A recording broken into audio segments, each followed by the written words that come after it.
I got so much motherfucking design on right now.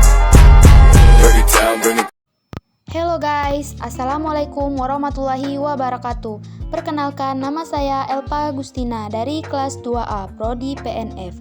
Baiklah, di video kali ini kita akan membahas tentang materi yang ke-10, yaitu manajemen pembiayaan sarana dan prasarana. Konsep pembiayaan pendidikan.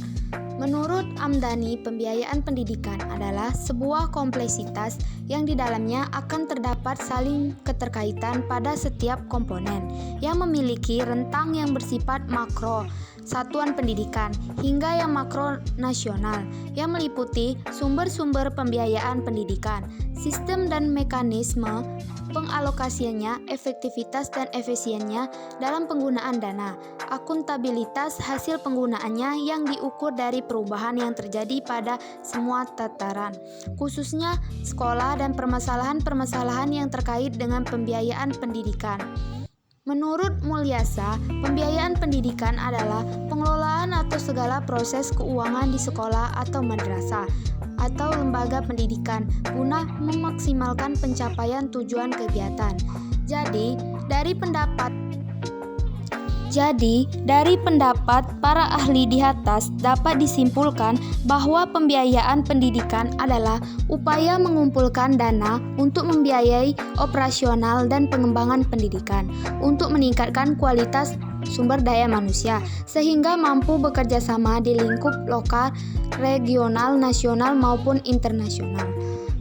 Selanjutnya kita akan membahas faktor yang mempengaruhi pembiayaan pendidikan menurut Bastian sebagai berikut. Yang pertama yaitu kenaikan harga, dan yang kedua perubahan relatif dan gaji pengajar.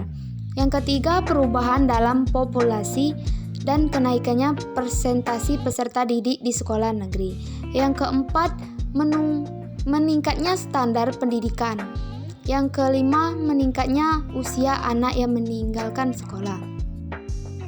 Pembiayaan pendidikan tidak hanya menyangkut bagaimana pendidikan itu dibiayai, tetapi menyangkut pula bagaimana dana yang tersedia tersebut dialokasikan. Keterbatasan biaya pendidikan dikhawatirkan akan menurunkan mutu pendidikan dan meminimalisasi efisiensi dan kesenjangan baik menggali sumber biaya maupun mengalokasikan. Landasan hukum pembiayaan pendidikan. Dasar yuridis. Yang pertama, Pancasila. Sebagai negara yang berdaulat, Republik Indonesia mengakui Pancasila sebagai kedaulatan tertinggi dan menjadi landasan hukum atas setiap penyelenggaraan segala bentuk kegiatan. Di dalam sila kelima Pancasila yang berbunyi, keadilan sosial bagi seluruh rakyat Indonesia, dapat dimaknai bahwa segala bentuk penyelenggaraan kegiatan atas berdasarkan kesejahteraan bersama, termasuk dalam lingkup pembiayaan pendidikan sekalipun. Yang kedua, Undang-Undang Dasar 1945. Di dalam pembukaan Undang-Undang Dasar 1945 dalam alinea keempat disebutkan adanya perkataan mencerdaskan kehidupan bangsa.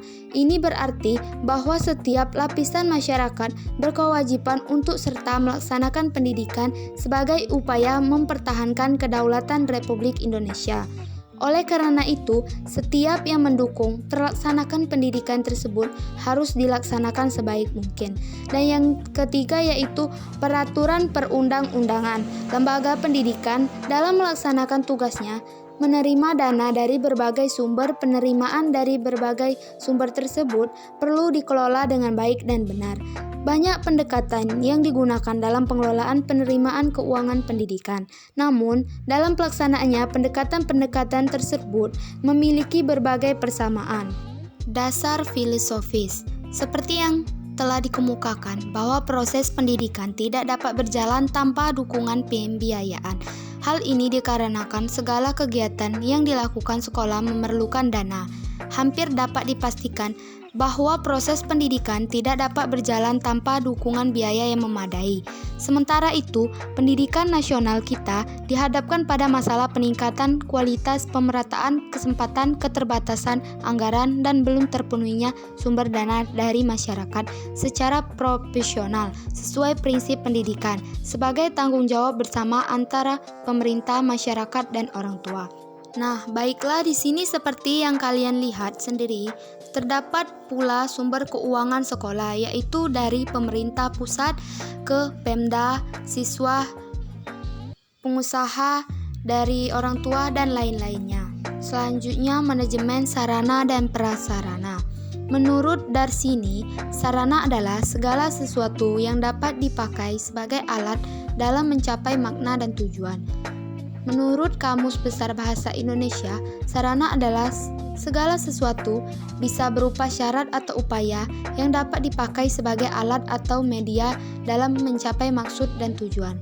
Jadi, dapat disimpulkan bahwa sarana adalah semua fasilitas yang diperlukan dalam proses belajar mengajar, baik yang bergerak maupun tidak bergerak, agar pencapaian tujuan pendidikan dan berjalan dengan lancar, teratur, efektif, dan efisien.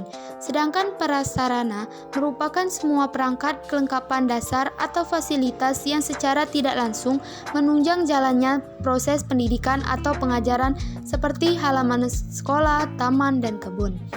Selanjutnya yaitu manajemen sarana dan prasarana adalah suatu kegiatan bagaimana mengatur dan mengelola sarana dan prasarana pendidikan secara efektif dan efisien dalam rangka pencapaian tujuan yang telah ditetapkan. Baharudin Mulyasa berpendapat bahwa manajemen sarana dan prasarana pendidikan bertugas mengatur dan menjaga sarana dan prasarana pendidikan agar dapat memberikan kontribusi secara optimal dan berarti pada jalannya proses pendidikan.